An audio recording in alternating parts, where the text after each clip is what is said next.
Bonsoir à toutes et à tous et bonjour si vous regardez cette vidéo en pleine journée.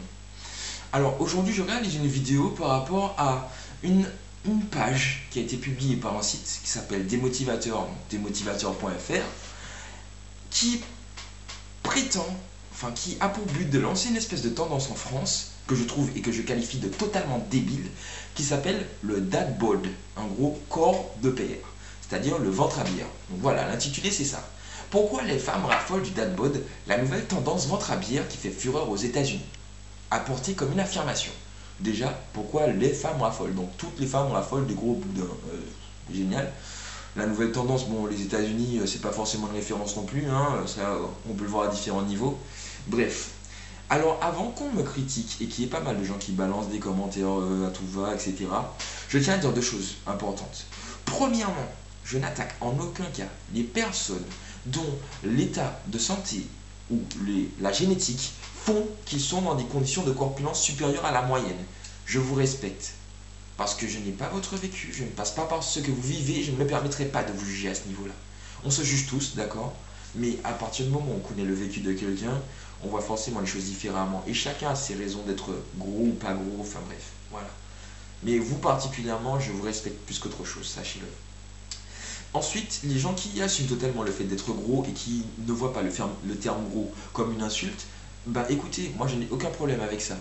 Je vis surtout les personnes qui sont, pour moi, très nombreuses et trop nombreuses, qui se plaignent d'être grosses, mais ne font pas l'effort pour ne pas l'être. Moi je trouve que ça n'a aucun sens. Voilà. Donc, maintenant, pourquoi j'ai fait cette vidéo? Parce que j'estime que plus tard, j'espère que mes enfants ou les enfants des autres ne seront pas dans des conditions physiques qui font qu'ils vont crever à 20 ans ou à 30 ans d'un cancer, d'un AVC ou je ne sais pas quoi. Parce que c'est ce à quoi ce genre d'article débile prépare nos enfants. Et je trouve ça totalement inutile comme vision. Pour moi, c'est aberrant. Donc, je me permets de donner mon avis avec des arguments. Depuis quelques temps, une nouvelle tendance est en train d'exploser aux États-Unis. Tout le monde ne parle que de ça. Le dad bod, autrement dit en bon français, le ventre à bière. Bref, je vous épargne le résumé. Alors, les arguments pour dire que les femmes trouvent un intérêt à avoir un mec qui a du gros bide. Ce qui n'est pas nouveau en plus.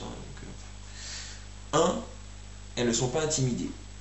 De nombreuses femmes ont du mal à accepter leur corps, même lorsqu'elles ne devraient rien avoir à se reprocher à ce niveau-là.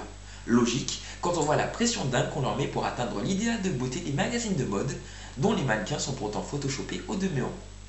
Alors, oui, il y a des mannequins photoshopés, il y en a qui le sont moins, ça c'est pas la question. Maintenant, si les femmes complexent par rapport aux magazines et à Photoshop, pourquoi, au lieu de vouloir changer le mec qui n'a aucun lien pour l'instant, ne pas changer les magazines et Photoshop et faire en sorte de prendre des mannequins dont on ne retouche pas le physique pour voir ce à quoi une femme peut vraiment ressembler. Premièrement, parce que ça c'est un faux problème, ou du moins une fausse solution.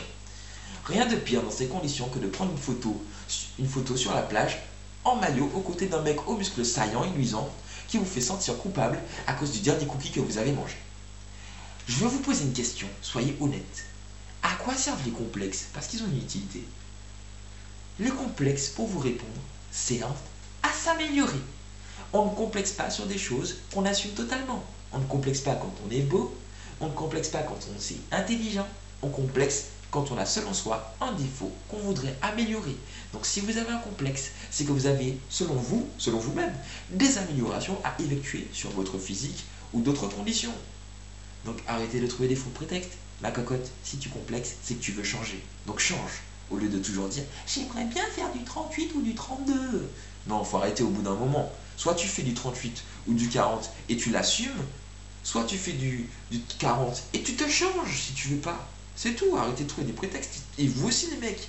Alors, aussi, je trouve ça dommage, petite parenthèse, je vais en parler plus tard après, que les mecs fassent ce genre d'article pour ne faire aucun effort pour plaire aux femmes. Parce que franchement, pour tous les efforts qu'elles font pour nous plaire, on pourrait faire au moins ça au minimum, essayer de s'entretenir physiquement. Je dis ça, je dis pas grand chose. Bref.